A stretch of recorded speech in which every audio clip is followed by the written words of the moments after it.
بسم أبن ولدن منفس قدسن حدا أملاخ أمين أمان بأمان فكرات حواتين حتين جابر أب أبونا جابر ولد تسفانا جابر منفس قدس قداسينا سلزخونه نمسجنو قدامين باب كاب قبر حواريات كاب معرف عصرتو حاده كاب فقدي عصرتو تجعته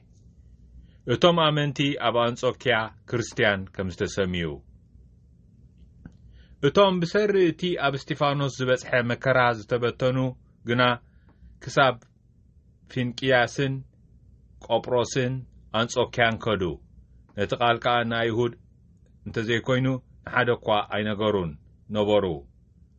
قلياتهم جنا سب قبروسن سب قرنين نبرو زياتهم ناب أنصوكيا مسيوم بزعبا قويتانا يسوس سبغلهم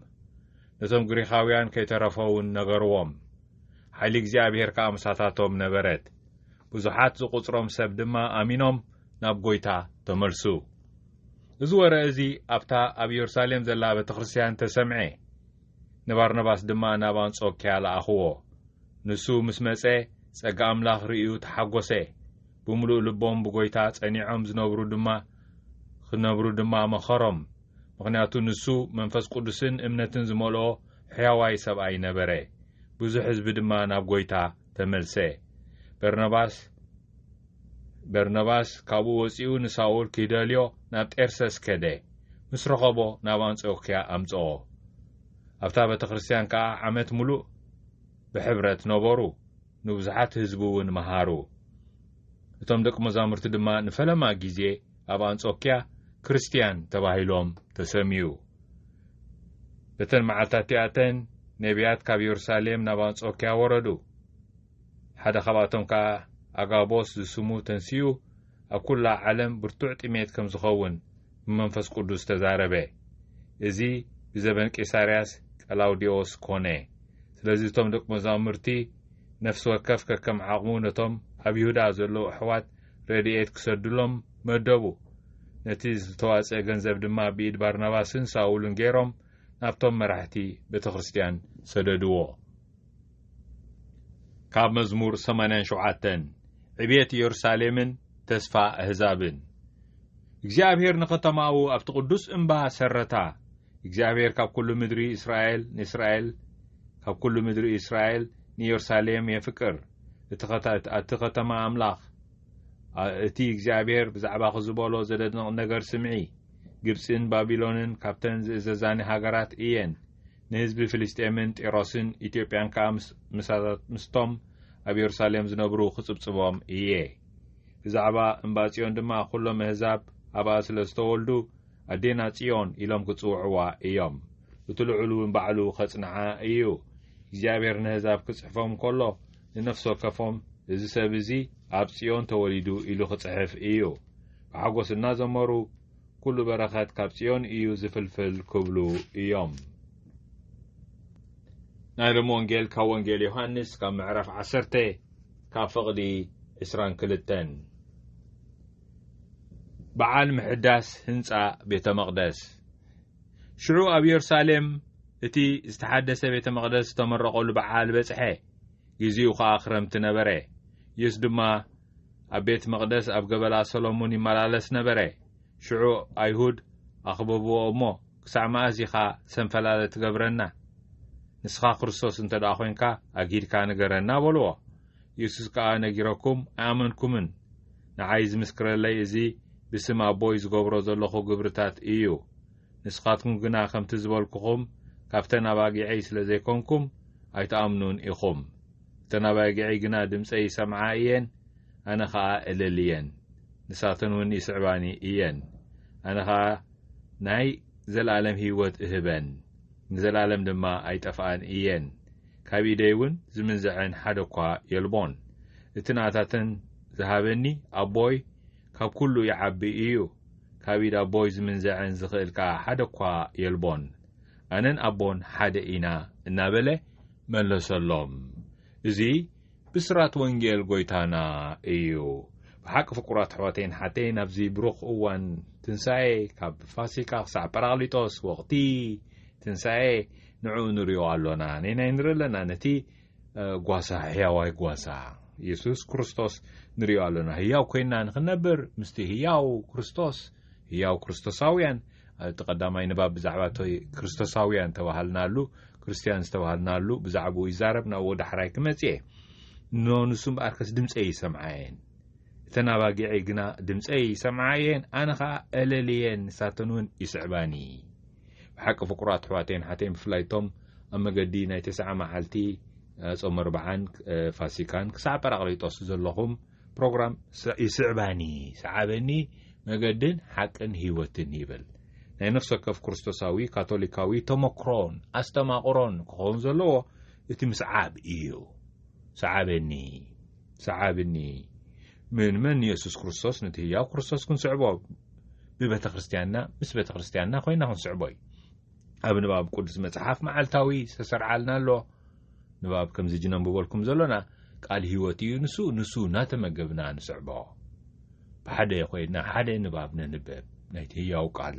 ነቲ መዓልቲ እቲ ኣብ መገዲ ዘሎ ታሕረካ ቅዱስ ጋውን ክቡርዶም ካብ ሓባር ሓደ መኣዲ ከዓ ንሳተፍ እዚ ኩሉ ኣብ ሓደ መኣዲ ኣብ ሓደ መገዲ ኢና ዘለና ፍቁራት ኣሕዋተይን ሓተይን ኣብ ሓደ መኣዲ ኣብ ሓደ መገዲ ኣለኻ ዶ ንስኻ እዩ ትሕቶ ንዓይ ንዓኺ እዚ መገዲ እዚ ኣብኡ ህያው ክርስቶሳውያን ንኸውን ድምፁ ነለሊ ንሱ ከዓ ንዓና ድምፅና የለሊ ፍቁራት ኣሕዋተይን ሓተይን ኣነ የለልየን ንሳተን እውን ይስዕባኒ እየን ተናባጊዐይ ድምፀይ ይሰምዓ እየን ብልብና ኢና ንሰምዕ ፍቁራት ኣሕዋተይን ሓተይን እዚ ከዓ ሓደ ካብቲ 9 መዓልቲ ልምምድ ዝንገብሮ ዘለና ካብ ርእስና ናብ ልብና ክንወርድ ፍቁር ሓወይን ሓፍተይን ከመይቲ ናይ ሓቂ ምስማዕሲ ብልብኻ እዩ ዝስማዕ ናይ ሓቂ ምእማንሲ ብልብኻ እዩ ዝእመን ናይ ሓቂ ተስፋሲ ብልብኻ እዩ ዝትስፎ ናይ ሓቂ ፍቅሪ ከዓ ካብ ልቢ እዩ ዝምንጩ ኣፋ ይኮነን ፍቁር ሓወይን ሓፍተይን ስለዚህ እዚ ሃይማኖቴ ልቢ እዩ ሃይማኖቴ ልቢ ኢየሱስ ክርስቶስ እዩ ልብና ኣብ ልቡ ክዕርፍ ፍቁራት ኣሕዋተይን ሓተይን ድምፁ ኸነለልዮ ብልብና ኣብ ልብና ዘሎ ሕሹኽታ ድምፂ እዩ እዚ ፍቁራት ኣሕዋተይን ሓተይን ማእኸልና ኢኻ እቲ ልብና ከምቲ ኣቦና ርእሰ ሊቃነ ጳጳስ ፍራንቸስኮ ዝፀሓፉልና ቅዱስ ልቢ ኢየሱስ ኢሎም ኣብ 2024 ንሱ ምንጪ መለኮታዊ ፍቅሪ ሰብኣዊ ፍቅሪ ብሓደ እዋን ንሕና ከዓ ፍቁራት ኣሕዋተይን ሓተይን ኣብቲ ልቡ እዩ ልብና ክዕርፍ ዘለዎ ብሓቂ ነዚ ድምፁ ንሰምዕ ንስኻ ድምፅና ይሰምዕ ካብ ኢደይ እውን ዝምንዝዐን ሓደ እኳ የልቦን ይብል ካብ ናታተን ነዚአን ዝሃበኒ ከዓ ኣቦ እዩ ይብል ኣቦይ ከዓ ካብ ኩሉ ይዓቢ እዩ ይብል እግዚኣብሔር ኣብ ፍቁራት ኣሕዋተይን ሓተይን ካብ ኢደይ ከዓ ዝምንዝዐን ሓደ እኳ የልቦን ኣነን ኣቦን ሓደ ኢና እናበለ መለሰሎም እዚ ፍቁራት ኣሕዋተይን ሓተይን ንሱ ኣብኡ ሓደ ከም ዝኾነ ንሕና ከዓ ኣብ ክርስቶስ ሓደ ብምዃንና እዩ ኣብቲ ሓድነት ናይ ቅድስት ሥላሴ ናብኡ የምፃና ተስፋናን ጎይታናን መድሓኒናን ኢየሱስ ክርስቶስ ወልደ ኣብ ወልደ ማርያም ፍቁራት ኣሕዋተይን ሓተይን እዚ ናይ ተመክሮን ናይ ኣስተማቕሮን ጉዳይ እዩ ነዚ ተቐዳማይ ነጥቢ ዝተንከፈኒ ካልኣይ ነጥቢ ክርስቶሳውያን ተባሃሉ ኣብ አንጾኪያ ክርስቲያን ከም ዝተሰመና ቅድሙ ዝነበረ ስምና ኣብቲ ግብረ ሐዋርያት ተኸተልቲ እታ መገዲ እዩ ዝነይሩ ቀዳማይ ስም ዓይነይቲ መገዲ እታ መገዲ ጎይታ ኣይናይ ዝጎይታ እዚ ጎይታና ኢየሱስ ክርስቶስ ስለዚ ተኸተልቲ እታ መገዲ ነይሩ ናብቲ መገዲ ኣለና ዶይ ተኻልኣይ ስምና ከዓ ክርስቶሳውያን ክርስቲያን ከም ዝተሰምዩ ክርስቶሳውያን ክርስቲያን ከም ተሰመና እዚ ከዓ ኣብ አንጾኪያ ከም ዝኾነ እቲ ቀዳማይ ንባብ ካብ ግብረ ሐዋርያት ይገልጸልና እንታይ ይብል እቶም ብሰርቲ ኣብ እስጢፋኖስ ዝበጽሐ መከራ ዝተበተኑ ግና ይብል ኩሎም ተበቲኖም እስጢፋኖስ ቀቲሎም ፍቁራት ኣሕዋተይን ሓተይን ስለዚ ስደት ጀሚሩ እዩ ድሮ ብሰንኪ ማዕተብካ ስደት ተጀሚሩ እዩ ነቲ ቃል ከዓ ናብ ኣይሁድ እንተዘይኮይኑ ንሓደ እኳ ኣይነገሩን ይብል ገሊኦም ካብቶም ድሕሪ ቅትለት ናይ እስጢፋኖስ ዝበጽሐ መከራ ዝተበተኑ ግና ትፋሕ ጨንገራ ሒሎም እዮም ኩሎም ክሳብ ፊንቅያስ ቄጵሮስ አንጾኪያ ኸዱ ነቲ ቃል ከዓ ንኣይሁድ እንተዘይኮይኑ ንሓደ እኳ ኣይነገሩን ገሊኣቶም ከዓ ይብል ሰብ ቆጵሮስን ሰብ ቀርኔን ነበሩ እዞም ሰብ ቆጵሮስን ሰብ ቀብሬንን ግን ዕብራውያን ኣይነበሩን እዚኣቶም ናብ አንጾኪያ መጺኦም ብዛዕባ ጎይታና ኢየሱስ ሰበኹሎም ኣብዚ አንጾኪያ እዚ እዩ እምበኣርከስ ፍቁራት ኣሕዋተይን ሓተይን ቶም ግሪኻውያን ዝረኽብዎም ኣው ብዛዕባ ጎይታና ኢየሱስ ሰበኸሎም ነቶም ግሪኻውያን ከይተረፈውን ሰበኸሎም ቶም ኣህዛብ ዝበሃሉ ዘለዉ እዚኦም እዮም እዚ ወረዚ ከዓ ኣብታ ኢየሩሳሌም ዘላ ቤተክርስትያን ተሰምዐ ንባርናባስ ድማ ናብ አንጾኪያ ለኣኽዎ ባርናባስ ከዓ ብምሉእ ልቦም ብጎይታ ጸኒዖም ክነብሩ ድማ መኸሮም ምክንያቱ ንሱ መንፈስ ቅዱስን ባርናባስ ማለት እምነትን ዝመልኦ ሕያዋይ ሰብኣይ ነበረ ብዙሕ እምነት ዝመልኦ ሕያዋይ ሰብኣይ ነበረ ብዙሕ ህዝቢ ድማ ናብ ጎይታ ተመልሰ ባርናባስ ናብኡ መጺኡ ንሳውል ክደልዮ ናብ ጤርሰስ ከደ ምስ ረኸቦ ከዓ ናብ አንጾኪያ ኣምጾ ጳውሎስ ከኣቲ ካብቶም ክልተ ዕኑድ ናይታ ቤተክርስትያን እዩ ጴጥሮስ ጳውሎስ እዮም ቶም ዕኑድ ስለዚ ናብኡ ይመጽእ ፍቁራት ኣሕዋተይን ሓተይን ምሳታቶም ሓደ ዓመት ሙሉእ ምሳታቶም ሓደ ዓመት ጸንሐ ምስ ረኸቦ ድማ ናብ አንጾኪያ ኣምጾ ኣብታ ቤተክርስትያን ከዓ ንዓመት ሙሉእ ብሕብረት ነበሩ ንብዙሕ ህዝቢ እውን መሃሩ ቶም ደቂ መዛሙርቱ ድማ ንፈለማ ግዜ ኣብ አንጾኪያ ክርስቲያን ተባሂሎም ተሰሚዩ ክርስቶሳውያን ተኸተልቲ ክርስቶስ ብንጹር ተኸተልቲ እታ መገዲ ክርስቶስ ስለዚ ክርስቶሳውያን ፍቁራት ኣሕዋተይን ሓተይን ተኸተልቲ እታ መገዲ ሲኖዶሳዊት ኮይና ብኣ ምክንያት ሲኖዶሳውያን ኣብታ መገዲ ብሓባር ዘለና ኢና ኣቦና ርእሰ ሊቃነ ጳጳስ ፍራንቸስኮ 4 ዓመት ሲኖዶሳዊት ምዃንና ጉባኤ ገይሮም بحبار اتقعز بتخريستيان كابرس اللي كان باباس جميل كاسعتي تمالي تطمقه كاثوليكاوي بحبار شينا نقعز ابتمقدي قويتانا بحبار قالونا تمقد قويتا نزي كلا كان حراك كريستوساويان هياو كريستوس نحنا هياو كريستوساويان إنا كريستيان إنا فقرات حواتين حاتين لازم بزغلو ابتمقدين حقن هيوتن سيني ناس شو مدرن برهان عالم كون فقرات حواتين حاتين نتسدتون كنصاورو تسدت ناي معتب لو مقالو دو ولو لو مقالو فقرات حواتين حاتين تايت هايمانوتكا قدر إلكا كدو كتبلا يتخيلن سلازي نسو تريفو لدحرتي عقرقر زنبرا ناي سوران ناي عبيوتن هايمانوت زيبولو سرعات سلازي دلزنا زنبرا أبس حالفها 5-6 عمتات ناي هايمانوت زبال نقر تسعنو نيرو بفلاي أبين تحواتنا بقالوتون تريو ስለዚህ ስታት ነሩ እጅግን ንሱ ዋላ ኳንተ ተረፈ ካለ ውሽጣዊስ ምስዳዳ አለው ታይ ማለት በትማዕተብ ካስከይት ነበር ትማዕተብ ብዛዕባ ፍትሕን ሰላምን ስለዝኾነ መንግስት አምላኽ መንግስት ፍትሕን ሰላምን እያ ፍቁራት ሕዋቴን ሓተይን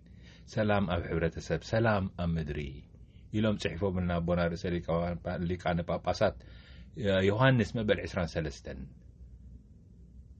ስለዚህ ነዚ ሰላም ድሕር ኣደሊኹም ካይሎም ቅዱስ ጳውሎስ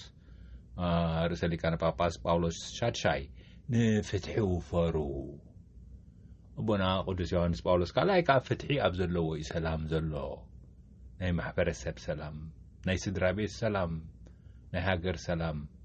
ናይ ኣህጉር ሰላም ናይ ዓለም ብምሉእ ሰላም ኣብ ፍትሒ ይምርኮዝ ፍትሒ ኣብ ዘለዎ እዩ ስለዚ ፍቁራት ሕዋቴን ሓተይን ናይዚ ፍትሒ እዚ سيت برهان علم نايزي سلام زي نسيتي جو مدري مسارح من تنكون حبيرنا نسألي أوغويتا ناي سلام كا مسارح جبرنا سلي أبزلوا فقري بدل أبزلوا محرات ترتر أبزلوا أمنات تسفى أبزي بلو تسفى سلمات أبزلوا برهان حزن أبزلوا بهتا قفعي أبزلوا فتحي مأسرتي أبزلوا فتحات كم نزر جبرنا آمين سبحاتنا ابن ولدن منفس قدسن يقول تنتقم زنبري حجين وترون نزل عالم آمين